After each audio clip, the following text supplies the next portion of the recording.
Bom dia, boa tarde, boa noite e boa madrugada também. Bem-vindos ao canal do Apressado. Hoje a gente vai mergulhar num daqueles mistérios, sabe, que deixam a gente coçando a cabeça faz muito tempo. O que aconteceu de verdade com a grande civilização maia lá do período clássico. Ah, sim, é fascinante. Pensa bem, um pessoal que, nossa, dominava matemática, astronomia, ergueram cidades gigantes no meio da selva. Tinham escrita, calendário super preciso. Exato, floresceram por séculos ali na Mesoamérica. Uma cultura riquíssima. E aí, de repente, ali pelo século 9, 10 depois de Cristo, parece que tudo começa a desandar. As cidades vão sendo abandonadas, a população some, a selva engole tudo. É um cenário impressionante, né? A pergunta que não quer calar é: por quê? Como é que uma sociedade tão sofisticada assim entra em colapso? E se eu te disser que a resposta, ou pelo menos, uma parte bem importante dela, talvez estivesse escondida esse tempo todo, num lugar, assim, totalmente inesperado. Onde? No fundo de umas cavernas, escuras, úmidas, lá no México, em Belize. Uma pista que, olha, talvez aponte para uma fraqueza que ninguém imaginava. Uma fraqueza fatal. É realmente fascinante. Porque o declínio maia é um dos grandes debates da arqueologia, né? E teoria é o que não falta. Pois é. Nossa, ao longo das décadas já se falou de tudo. Guerras sem fim, entre cidades, doenças misteriosas dizimando todo mundo, o solo esgotado pela agricultura, desmatamento, colapso das rotas de comércio que sustentavam as elites. Para cada uma dessas ideias você até acha alguma evidência, sabe? Em algum lugar, em alguma época. Certo. Mas sempre pareceu que faltava alguma coisa. Uma peça-chave para explicar a escala disso tudo, a velocidade com que aconteceu em áreas tão grandes. E essa peça veio das cavernas. Que história é essa? Conta aí. Exatamente. Das estalagmites. Aquelas formações que crescem do chão da caverna, sabe? Gota a gota, a água com mineral vai pingando do teto e formando aquela coluna. Ah, sim, sei. Estalagmite e estalactite. Isso. Encontraram estalagmites importantes em cavernas como a Gruta Tzabná, lá em Yucatán, e Iocbalum, em Belize. E o detalhe, bem perto de cidades maias que foram super importantes. Peraí. Estalagmite. Pedra crescendo no escuro. Como raios isso pode contar a história do fim de uma civilização? Sério, parece coisa de filme. Parece mesmo. Mas a ciência por trás disso é, assim, incrível. Pensa nessas estalagmites como se fossem arquivos da natureza. Quase como os anéis de uma árvore, só que registrando o clima, entende? Arquivos do clima. É. Elas crescem muito, muito devagar, camadinha por camadinha, às vezes milímetros em um século. Cada gota de água que pinga e evapora ali deixa um tiquinho de calcita. Certo. E essa água, ela veio lá de cima, da chuva, infiltrou pelo solo, e ela carrega uma assinatura química do clima da época em que ela caiu. Assinatura química. Tipo o quê? Como funciona isso? Basicamente pelos isótopos de oxigênio. A água tem diferentes tipos de átomos de oxigênio, né? O oxigênio 16, mais leve, e o oxigênio 18, um pouquinho mais pesado. Ok. A proporção entre eles na água da chuva muda dependendo do clima, principalmente dependendo de quanta chuva caiu. Se chove muito, a proporção é uma, se tem seca, é outra. Nossa. Então, quando a gente analisa a química de cada camadinha fina da estalagmite, a gente consegue reconstruir como eram as chuvas lá no passado. E com uma precisão, assim, impressionante. Que demais. Quer dizer que dá pra saber se choveu muito ou pouco, ano a ano lá atrás? Em alguns casos, sim. Ou pelo menos ter uma ideia muito boa se foi um ano úmido ou seco e quão forte foi essa seca ou essa chuva. É um registro muito mais fino do que analisar, sei lá, o fundo de um lago, que te dá uma média de décadas, séculos. Entendi. As estalagmites dão quase um diário do tempo, escrito pela natureza ao longo de centenas, milhares de anos. É como sair de uma foto toda borrada para uma imagem em HD do clima antigo. Como disse um pesquisador, o Daniel James, lá da University College London, sedimentos de lagos são ótimos para a visão geral, mas as estalagmites nos dão os detalhes que faltavam. Entendi, os detalhes minuciosos. E aqui que fica realmente interessante. O que esse diário climático das cavernas revelou sobre os últimos séculos dos maias clássicos? Choveu ou não choveu? Então, os resultados foram, bem, reveladores e um pouco sombrios, na verdade. As análises, principalmente das estalagmites perto dos centros maias, mostraram um padrão muito claro. Primeiro, uma tendência geral do clima ficando mais seco, sabe, ao longo de alguns séculos.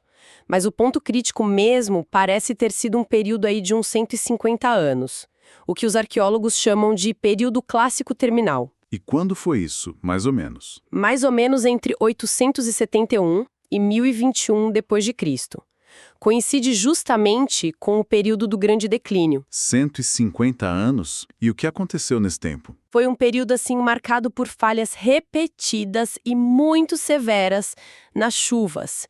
E bem na época errada, sabe? Justamente na estação de crescimento das plantas, que era vital para a agricultura deles. Falhas repetidas. Não foi uma seca só, então. Não, esse é o ponto crucial. Não foi uma seca única, gigantesca. Foi uma série de secas muito fortes e principalmente que duravam bastante tempo e que ficavam voltando. Imagina o tranco de se recuperar de uma seca braba para logo depois vir outra. Nossa, que barra. E dá pra saber o quão ruins foram essas secas? Tipo, tem número? Tem sim, os dados são bem específicos. Dentro desses 150 anos críticos, eles identificaram pelo menos 8 episódios de seca que dá para chamar de extrema. Extrema? É definida como 3 ou mais anos seguidos com muito menos chuva do que o normal. Se a gente somar só esses picos de seca mais graves, dá quase 45 anos de chuva escassa num tempo relativamente curto, ali entre 870 e 1100 d.C. Quase 50 anos de seca extrema espalhados em pouco mais de 200 anos. Exato. E o pior, dentro desse período que já era terrível, teve uma mega seca. Mega seca. Aí complicou. Pois é, um período contínuo de 13 anos. 13 anos seguidos com a chuva muito, muito abaixo do normal. Começou mais ou menos em 929 d.C. 13 anos, nossa senhora. Tenta imaginar o que isso significa para um povo que dependia, assim, fundamentalmente da chuva para plantar o milho, o feijão, a abóbora, a base da comida deles. É quase inconcebível, né? O impacto deve ter sido brutal. E ainda tem aquela história da estalagmite que parou de crescer, né? Exatamente, bem lembrado. Em uma das estalagmites mais importantes que eles estudaram, o crescimento simplesmente parou por uns 50 anos, entre 1021 e 1070, mais ou menos. E o que isso quer dizer? É um sinal muito forte de condição climática extrema. Pode ter sido uma seca tão absurda que nem água chegava na caverna para formar a estalagmite, sabe? Ou, quem sabe, um período de caos total, talvez até com umas chuvas torrenciais muito loucas que mudou a química da água e começou a dissolver a pedra em vez de construir. Seja como for. Seja como for, indica um período de caos climático bem na sequência daquelas secas terríveis. Ok, vamos tentar juntar as peças. Temos essa civilização super engenhosa, adaptada à floresta, com calendário, agricultura, cidade, e aí, pá! São golpeados por essas secas múltiplas, longas, uma mega seca de 13 anos. Como é que uma sociedade, mesmo avançada como a Maia, aguenta um tranco desses? Quais foram os efeitos na prática? Os efeitos foram em cascata. Um dominó derrubando o outro, sabe? O primeiro, mais óbvio. Agricultura. A comida, né? Exato. Os maias eram agricultores experientes, claro. Desenvolveram técnicas ótimas para lidar com a chuva que variava. Fizeram reservatórios gigantes, canais para levar água, terraços para segurar a terra, até uns buracos no chão para guardar água, os chultunes. Então eles tinham como se preparar, teoricamente? Tinham, mas o problema foi a força, a duração e principalmente a repetição dessas secas. Uma coisa é seu reservatório aguentar um ano seco. 2, talvez 3. Mas não 13 seguidos. Nem 8 secas extremas voltando a cada década, mais ou menos. Não tem sistema que aguente uma pressão dessas por tanto tempo. A infraestrutura deles, por mais inteligente que fosse, foi simplesmente sobrecarregada. E aí? E aí as colheitas de milho, que precisavam da chuva na hora certa, falharam. De novo, e de novo, e de novo. Os reservatórios secaram, os chultunes esvaziaram. O resultado direto? Fome. Generalizada. Desnutrição, doença ligada à falta d'água, de comida. Nossa, imagina o cenário. E com fome e sede, a sociedade toda começa a rachar, né? É o próximo passo lógico. Falta comida, falta água, a pressão social fica imensa, a confiança nos líderes, nos reis maia, os Ajau, o poder deles muitas vezes vinha da ideia de que eles garantiam a fartura, que eles conseguiam a chuva com os deuses. E se não tem chuva? A confiança vai embora. Como acreditar num rei que não consegue mais garantir nem o básico para sobreviver? Isso gera instabilidade política na hora. As brigas entre as cidades-estado, que já existiam, devem ter ficado muito piores. Uma luta desesperada pelos poucos poços d'água, pelas poucas terras que ainda produziam alguma coisa. Quer dizer, a crise do clima acabou jogando lenha na fogueira das guerras que eles já tinham. Exatamente. E a gente vê isso na arqueologia. Tem mais sinal de guerra, de muralha sendo construída ou reforçada bem nesse período. Faz sentido. E essa bagunça toda aparece de outras formas também. A gente nota que bem nos picos de seca que a estalagmite mostra, a construção de coisa grande, templo, palácio, aquelas pedras com inscrições contando as vitórias dos reis, simplesmente para. Em cidades enormes como Tikal, Calakmul, Copan, até em Chichén Itzá, que fica mais ao norte. Eles pararam de construir? Pararam.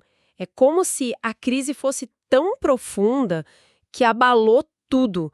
Não só a barriga vazia, mas a própria estrutura de poder, a capacidade de manter as tradições, a cultura que marcava os maias clássicos. O esforço todo foi para sobreviver, não para construir monumento para rei. Pessoal, se vocês estiverem curtindo essa exploração profunda do passado maia, das pistas nas cavernas, por favor, compartilhe o canal, deem aquele like, que ajuda muito a gente a continuar trazendo essas histórias. E toda essa pressão junta, fome, doença, política instável, guerra deixou a vida nos centros urbanos grandes quase impossível, principalmente nas terras baixas do sul, que parecem ter pego as secas mais fortes. E o que aconteceu? O povo sumiu. O que a gente vê é um processo gradual, mas sem volta, de abandono dessas cidades. As pessoas não evaporaram, né? Mas foram saindo, migrando, se espalhando em grupos menores, talvez procurando lugar com água mais garantida, ou indo mais para o norte da península de Yucatán, onde o colapso parece ter sido um pouco diferente, talvez mais tarde. Entendi. Então, agora a gente pode bater o martelo. Foi a mudança climática, a seca, que acabou com os maias clássicos. Caso encerrado. Seria tão mais fácil, né? Simplificar assim. Mas a história, ela é sempre mais complicada. O que é fascinante é que mesmo com essa evidência climática super forte agora, detalhada por causa das estalagmites, seria um erro dizer que a seca foi o único fator. O colapso maia não foi uma coisa só que aconteceu igual e ao mesmo tempo em todo lugar. Foi um processo longo, que durou séculos, com muita variação de região para região. Certo. Então a seca não foi, tipo, a bala de prata que matou a civilização, mas talvez O empurrão final. o estopim que fez tudo explodir. Eu diria que funcionou mais como um estresse constante, sabe? Um pano de fundo climático que foi ficando cada vez pior, mais hostil. E isso interagiu com outras fraquezas que a sociedade maia já tinha.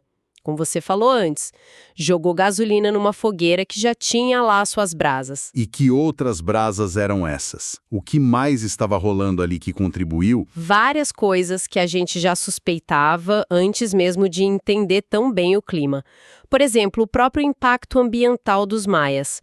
Séculos de agricultura, de construção, isso levou a um desmatamento bem grande em algumas áreas. Ah, claro. E uma paisagem sem floresta é mais vulnerável para a erosão.